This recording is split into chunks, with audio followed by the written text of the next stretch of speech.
right?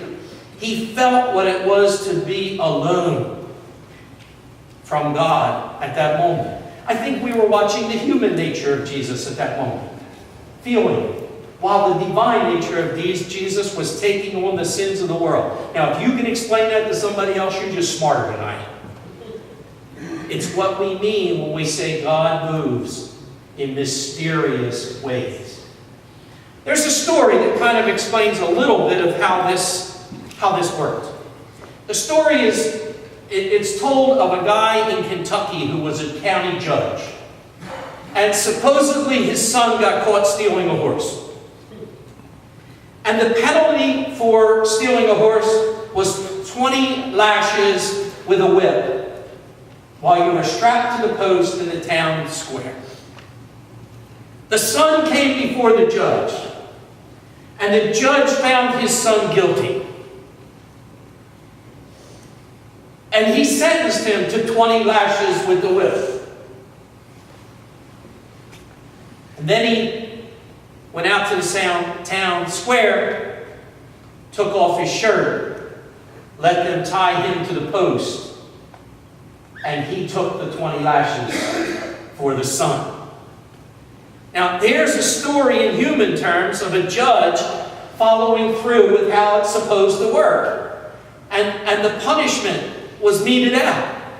But it's also a story to show how the one who was the judge took the punishment. It's kind of what happened as Jesus hung on the cross and said, God, why have you forsaken me? And then God, Jesus being God, experienced that punishment himself. We come here today not quite able to understand everything that's in that phrase, why have you forsaken me? Now, I want to shift gears for a minute, and I want to tell you a few other things about this. This phrase that we read today from the scripture lesson was certainly familiar not only to Jesus, but to every Jew who was around the foot of the cross. It should be familiar to us. If you think about it, when we read this phrase, why have you forsaken me, and we get all hung up on it, part of it's because we've missed the obvious. You know, we're experts at missing the obvious. And we are really experts at it. For example, I wonder, who was it that missed the obvious when they put Braille signs at the drive-up at the bank? Think about it. Think about it. One of our churches just bought a bank. We bought the bank building. And we went past there. There's the ATM machine and all that. Why do you have Braille at the drive-up? It kind of reminds me of a story. Margie and I, as you know, take church groups on trips. Next January will be our next trip. We're going to go to the Holy Land again. Well, one time we were in England. We were crossing the street between Westminster Abbey, which is this very big, fancy, church. And across the street is the Methodist Hall, the Methodist headquarters for the country. While we were standing there with a group of people who I have to admit, I don't want to admit it, they were from New Jersey. Okay? You'll see why in a minute. But you'll be lucky. She was from Cape May County, so you're all innocent. Don't start looking around and pointing fingers now. We're standing there and we're about to cross the street. Group of tourists sitting around, laughing, joking, having a good time. We had just been on a tour of Westminster Abbey. We're going to the Methodist headquarters, and all of a sudden you hear beep, beep, beep, beep, beep, beep, beep, beep, beep. You look around, it's the traffic light. So one of our people, Cape May County, of course, says, "What's that sound?" And the guide said, "Oh, that's letting the blind people know that the traffic light has changed." To which the response came back, "Oh, in America, we don't have these things. We don't let the blind people drive."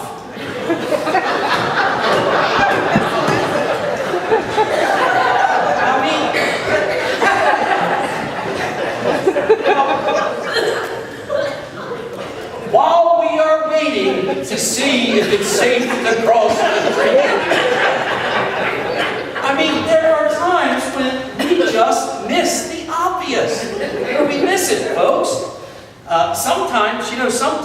we adults are those who miss the obvious most. It's the kids that catch things. There was a church night one time, and they thought, as a funny little thing, they would take the newspaper, cut it up into pieces, and then they would get teams together, see how quickly they could put all the pieces back together and tape them together and reproduce the picture of the page of the newspaper. So after the adults in this little team building exercise putzed around and fussed with it for about 15 minutes, they realized the kids were all playing. Little kids, 6, 7, 8 years old. They were off playing, and they thought, oh no, come on, you got to come back, and you need to work at this project now. Come on, you got to participate in the activity. And the kids said, oh, we're all done.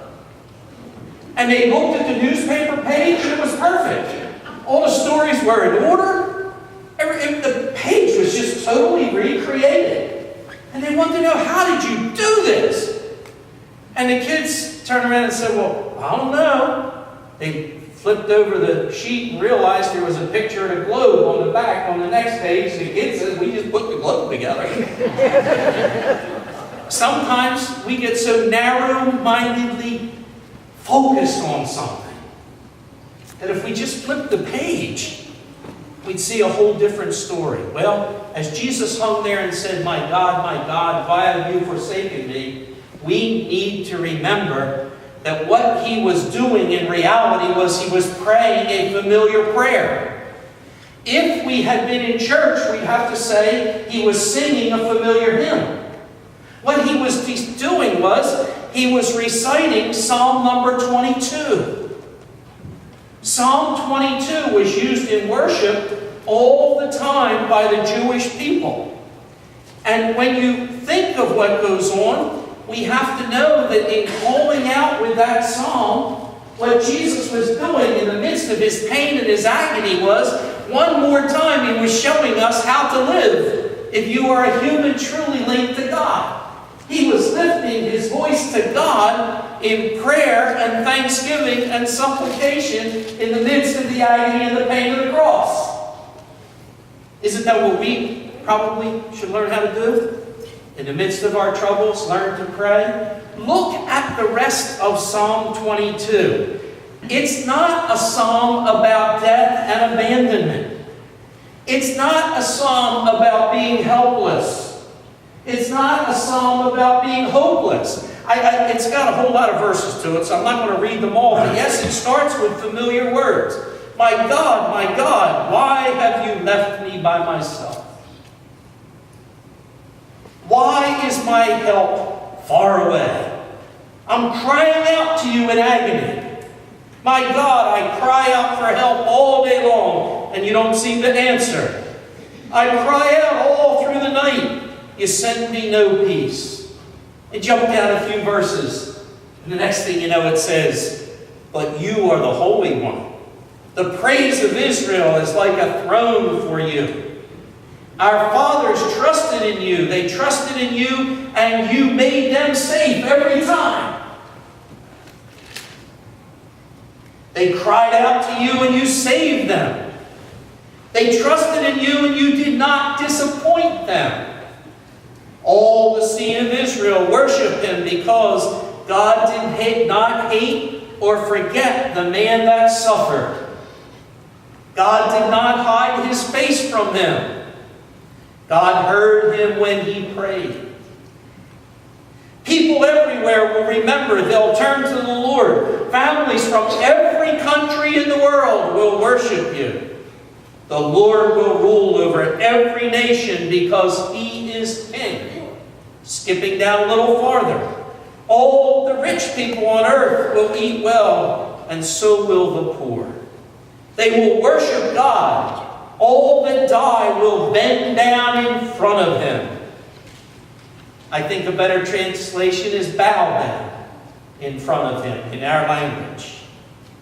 Nobody will be able to keep himself alive, but the Lord will save. Our children will become his servants. They will tell their children about the Lord. They will say the Lord is righteous. They will say this to people who aren't even yet born. They will say, God has done it. Think about this. Jesus hanging there on the cross. Yes, he's saying, why have you forsaken me? Yes, he's feeling that abandonment of God that is the punishment for sin. He has taken it on himself. But when we think about where we're going in this Lenten season, Jesus is doing what we're called on to do. He is giving himself fully to God, knowing that there is the rest of the story. There's the rest of that song. I don't have much doubt. If I started, now the building would probably empty out. I'd probably say Kim should start doing it. If I started singing Amazing Grace, guess what would happen? I'd get about to the second line and you'd all find yourself joining it. If you don't think that's true, want me to start singing the Star Spangled Banner and I'll show you what happens? Everybody be jumping up out of the seats, putting their hand, where's the flag? Putting their hand over their heart, aiming toward the flag. When Jesus was saying, my God, why have you forsaken me? The people around him, for them it was obvious. It was Psalm 22. They were going through the rest of it. They would not have been looking at it as if it was a story of hopelessness. They'd be looking at it as a sign of that final line of the psalm, God has done it. He has come and borne the sins of the world on himself and offered this sacrificial love to the world. That's the rest of the story. Now, while we're thinking of the rest of the story, anybody here know the name Paul Harvey? Sure. Paul Harvey was, of course, a radio personality before television was invented. He became famous for his shows called The Rest of the Story. He had some amazing things. If you want to read some amazing quotes, sometime just go to the library and get any book by Paul Harvey and just read the things that he said. Quite a philosopher in his own way. For example, he's the one that said, when you get depressed because you're living in times like these, just remember we've always lived in times like these. And somehow we got by. Somehow we got by. He's the one that said, have you ever wondered why some of us are so concerned about the animals and even our government doesn't care? Well, it's obvious. The rest of the story. Animals don't vote. When they learn to vote, government officials will care. He had all these funny little goofy sayings that he came up with. But he also had some amazing stories. I was fascinated. I was reading one about a gentleman who came from Australia. And in Australia, at one point in his life, he was beaten to a pulp. To the point that his face his eyes were messed up, teeth were knocked out, his nose was banged crooked. They said he belonged in a freak show. But in desperation one day, this young guy showed up at a Catholic church. And he went in and he befriended the priest, and the priest befriended him. And the priest challenged him to try to be a good Christian person.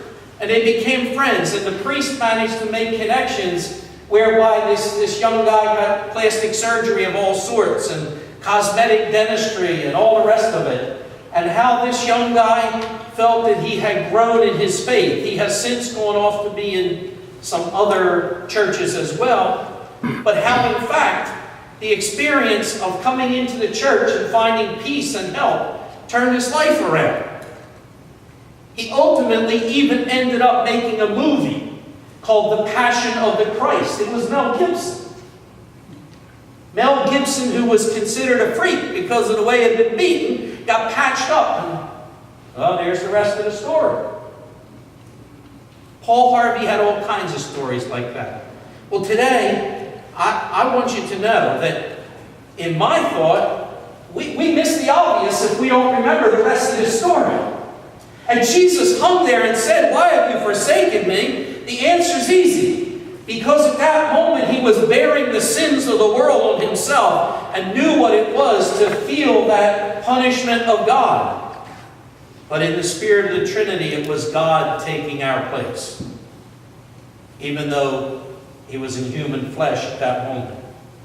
And the rest of the story is to remember that as we go through this Lenten season, and as you focus on these last sayings of Jesus, they're only the last sayings from the cross.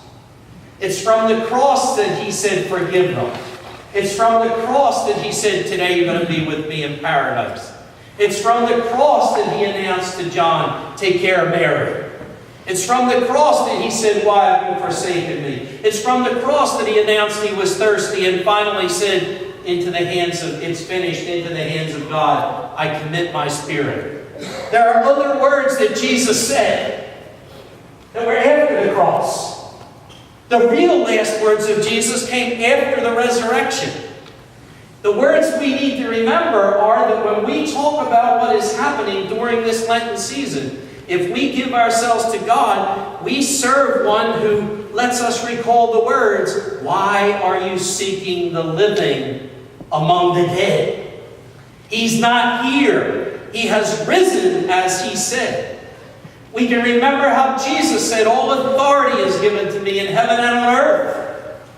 We can remember how he said to Peter, hey Peter, could have been you or me, it's the church. Hey Peter, feed my sheep. Take care of the people around us. Even the lambs, the little ones. It was after the resurrection that he said, you're my witnesses. You're my witnesses. Now, in a modern version of the Bible, it would say in Cinnaminson, Riverside, across New Jersey, and even over the bridge. He said Jerusalem, Judea, and the ends of the earth, because that was their context. He said to us, go into all the world and preach the gospel. Now, St. Francis made a little commentary on that a couple hundred years later when he said, if you have to, use words. If you have to, use words. But when all possible, just do it in words and deeds. And you know the best part about what Jesus said? We shouldn't remember this thought about